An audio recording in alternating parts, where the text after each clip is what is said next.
Okay, we'll start with this. A lengthy read as it pertains to pay-per-view piracy in the American boxing scene. It's reaching a crisis point. Las Vegas. In a cat-and-mouse game of pay-per-view piracy, the mouse population is increasing, and as a result, the cats are sharpening their claws and teeth. Amid unsubstantiated reports claiming that last month's undisputed heavyweight title fight between champions Alexander Usyk and Tyson Fury generated 20 million illegal stream views, costing broadcasters $100 million in lost buys, industry experts admit that distributing content online has opened a wealth of challenges to combat fight-stealing thieves. Piracy now is certainly bad or worse as it's ever been, and if someone wants to call it a crisis, I wouldn't disagree, said former Showtime Sports president Stefan Espinoza, who currently serves as an independent sports media consultant. Is he right? I'd say he is.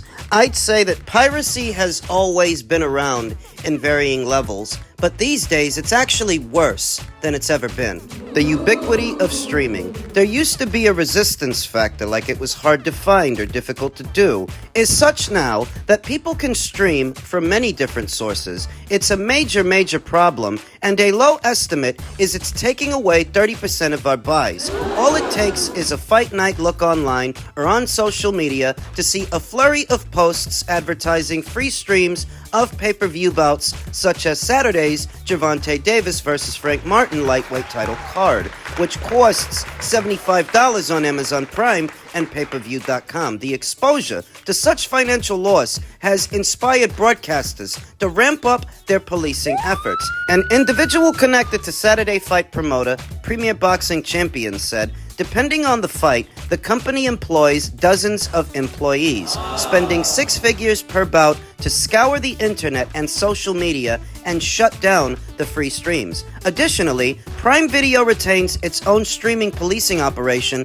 and distributors like payperview.com monitor unauthorized streams and work with promoters to shut them down. Unlike the cases with closed-circuit piracy at brick-and-mortar establishments where distributors police bars and restaurants who offer the fight without paying a fee and can threaten or actually sue to collect substantial fines, nabbing the online perpetrators is far more difficult. So what are they supposed to do? If I could, I would find them all. I want to, a PBC official said. The problem, they said, is the chase becomes a version of Catch Me If You Can, with the broadcaster locating an IP address with usually no other identifying information. In December, a UFC attorney testified before the House Judiciary Subcommittee on Courts, Intellectual Property, and the Internet, bemoaning the fact that even when copyright holders like the UFC and boxing promotions issue takedown orders to enforce their copyright, online service providers including Facebook, Twitch, X, and YouTube have been slow, up to or beyond an hour, to remove a stream. They just can't get to it fast enough. Thus, a good portion, if not all of the fight, is available for free view. Additionally, the UFC and boxing promoters lament the immediate and illegal distribution of pivotal highlights that only those buying the stream should be seeing. In a December Sportico story, it was estimated that piracy is costing the global sports industry $28 billion per year. Mark Bacardi, Senior Vice President of Programming and Marketing for In Demand and Payperview.com, likened the shuttering of free streams as a game of whack-a-mole. It's prevalent. So much of this stuff is cloak and dagger. You're trying to reach out to someone whose real identity you might never know. Bacardi said he has no assurance that the Usyk versus Fury piracy numbers are accurate, and I don't know how you'd measure it, but is piracy a concern? Yes, of course it's a big concern. Anytime you have something you're charging for, and consumers are trying to find a way to circumvent that and get it for free, it's a huge problem. So piracy is more prevalent now than it ever was in previous eras of boxing, but at the same time, oversaturation of the market may be a contributing factor, that as you inundate the market with more and more box office fights, that creates the demand for more illegal streams. They go hand in hand. So maybe a part of the problem, at least to me, is that too much content is ending up behind a paywall. Too much of it is pay-per-view. Previous eras of boxing, there never used to be this many pay-per-views in circulation,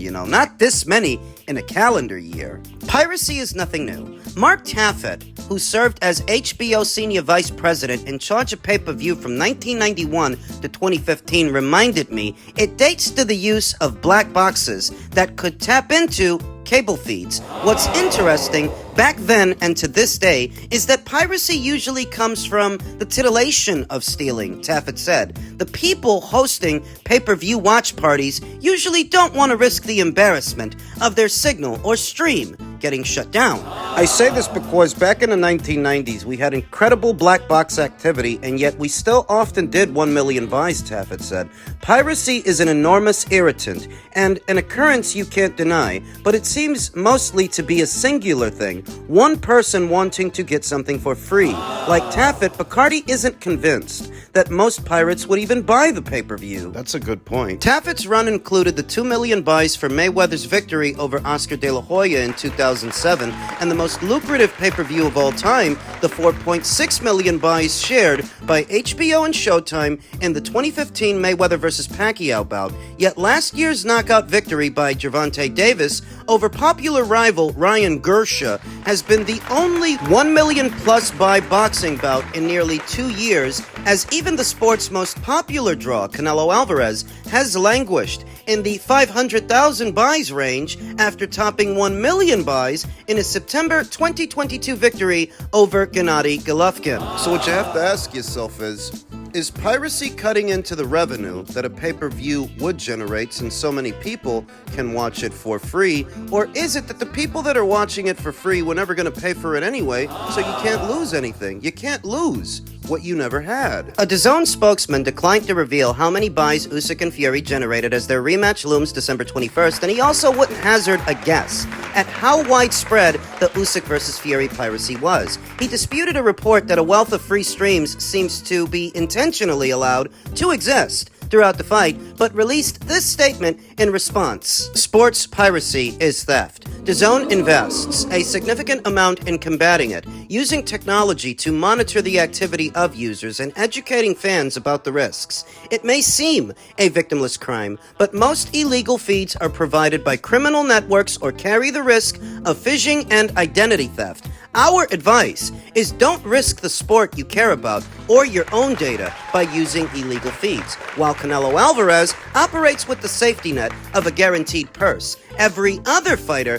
is reliant on their cut from pay-per-view buys. So the piracy is swiping funds from their bottom line. Last week, when both Garcia and Devin Haney complained that they had yet to collect their pay-per-view cuts from their April 20th bout promoted by Oscar De La Hoya's Golden Boy Promotions and streamed by DAZN, and Golden Boy responded that its contracts spell out when those figures need to be finalized. It revealed how the wait for those pay-per-view figures is obviously harrowing, knowing the uncertain toll of piracy. A lot of times when pay-per-view results are lower than expected, people point to piracy, how low the buys are, often because consumers aren't that interested in the fight, Taffet said. There's way too many fights on pay-per-view, especially when consumers are asked to pay for a fight on top of what they already pay for their subscription to that distributor. That's what I've been saying. Piracy now is worse than it's ever been, though at the same time, there are more box office fights out there than there have ever been. So the problem seems to go hand in hand